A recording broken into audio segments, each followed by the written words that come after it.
Hey, Okay. what's up? All right, welcome, welcome. Good to see you. You're settled. How are you, Yeah. Father Hyvenson? How are I you am doing? doing well. I'm doing well. Thank you. I'm doing well. Hyvenson Joseph on the Haitian crisis. And I want to provide a quick summary on the breaking news or the interview with some quick updates. But just before we get into that, the situation in Haiti is troubling and it's dire. And it is very important to all Americans and to all of us here in the US and all across the Americas. The situation in Haiti is dire. Haiti is in a state of emergency. And and I'm gonna say this again. This what is happening in Haiti should concern all of us. Should concern all of us. Because that can impact or may have an impact on what's going on here in the US. And I'm going to say why. From the interview I did with Father Hyverson, we learned that Haiti is still in a state of emergency, as over 98% of prisoners from three of the major prisons, representing over 80% of all prisoners, remain at large with no solution in sight. Now, this is important. It is not clear if the criminals will make their way to other countries, given the millions of migrants who are crossing various borders in America today or in the Americas today. We see millions of people crossing the border.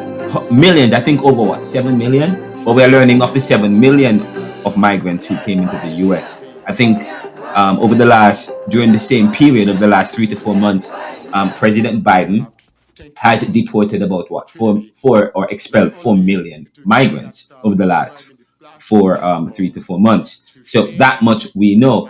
And uh,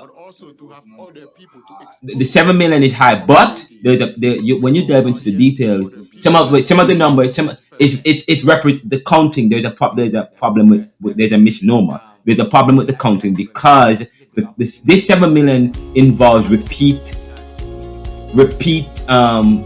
migrants. In other words, because the 7 million figures include um, migrants who have engaged or come across immigration officials, the 7 million. Okay, but what we know is that people are crossing the US every day. Hundreds of thousands of migrants are coming across the US border. Some from Haiti, and Haiti is not too far from the US. I think Haiti is about what, an hour from Miami. But that much we know.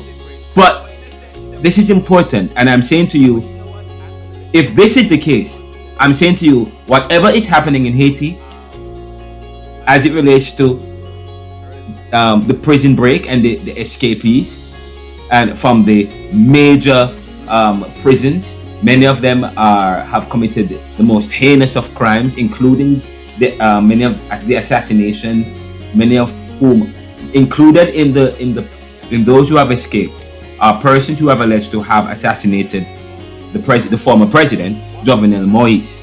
Okay, Jovenel Moise. So it should concern us. It is important, and I believe that the U.S. Department and CARICOM should have a serious conversation as it relates to working with the security forces in Haiti. And I don't know if that's possible given the collusion and the corruption we're hearing, and the fact that I'm not sure what's going on. There is a military in Haiti who is providing some amount of calm in some of the official places. So that much we know. But whatever the situation in Haiti should alarm all of us. Should alarm all of us. But this is the summary of the interview. Welcome to another episode of the NeoLiberal podcast. I'm Renaldo McKenzie. The crisis deepens in Haiti, and we just released a 1 hour episode of the interview.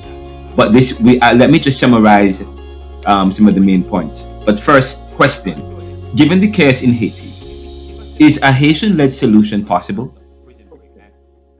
If it is, will it succeed?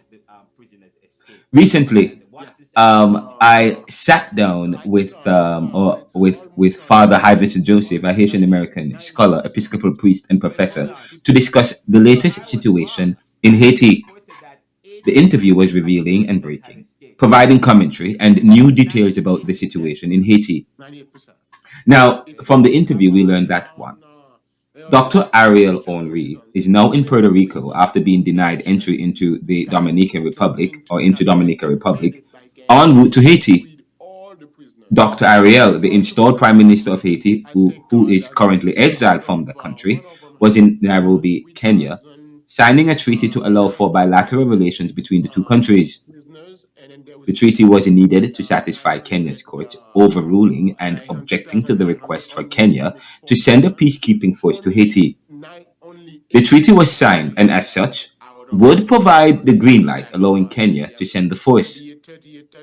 However, it is not clear as to whether the treaty was legal and constitutional. Again, it is not clear as to whether the treaty was legal and constitutional, as Dr. Ariel Henry's authority to sign such a treaty violates Haitian law and constitution since he was installed and not elected and not the president of Haiti.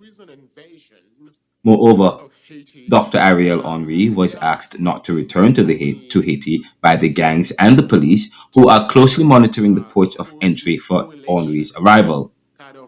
It is interesting to point out that the police and gangs are not working together, yet they both have taken over the airports and both oppose to the return of Dr. Henry. Secondly, we also learned that Dr. Ariel Henry was asked to step down by the US Department of State and is set to travel to Jamaica, where he will announce his resignation.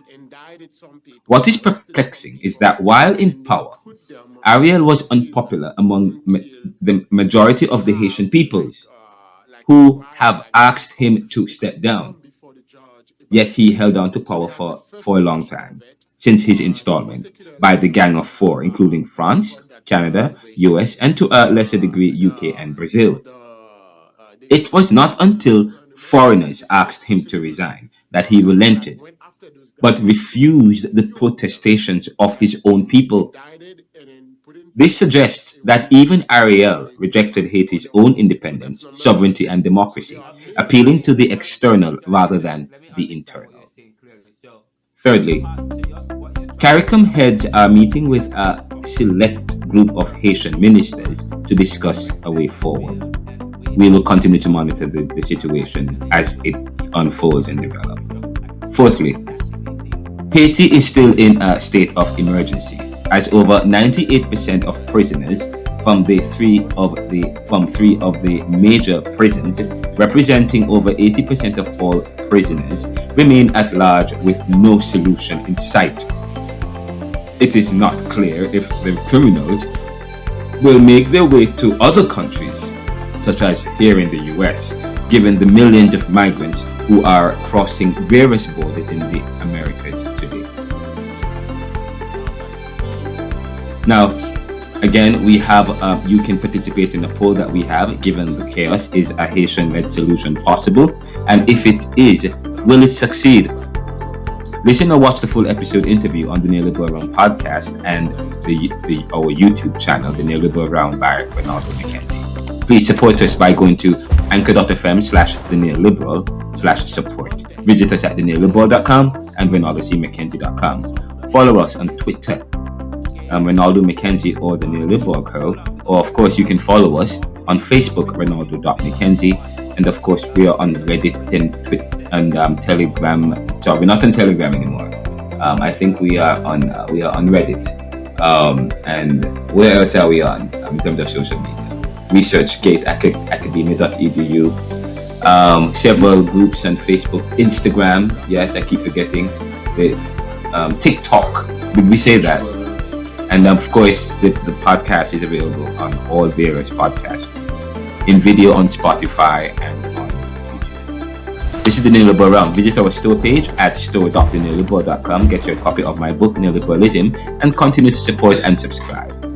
Send us your feedback. Send us a feedback. Let us know how we can improve. Thanks for listening and supporting us. at the NeoLiberal Corporation at the neoliberal.com. What good? Prison of it's in Port-au-Prince. Like, the main state prison is in Port-au-Prince. Is Pénitencier National, the national prison in Port-au-Prince. This is the one that they went to first, and then that where all the major, all the gang chief that was apprehended, gang people kidnapped for kidnapping, for gang related and all that, they were in that prison. So let me show. Okay, so there are several prisons in Haiti. Were they all affected by the prison break? Was it widespread in terms of the prison break? The two major ones.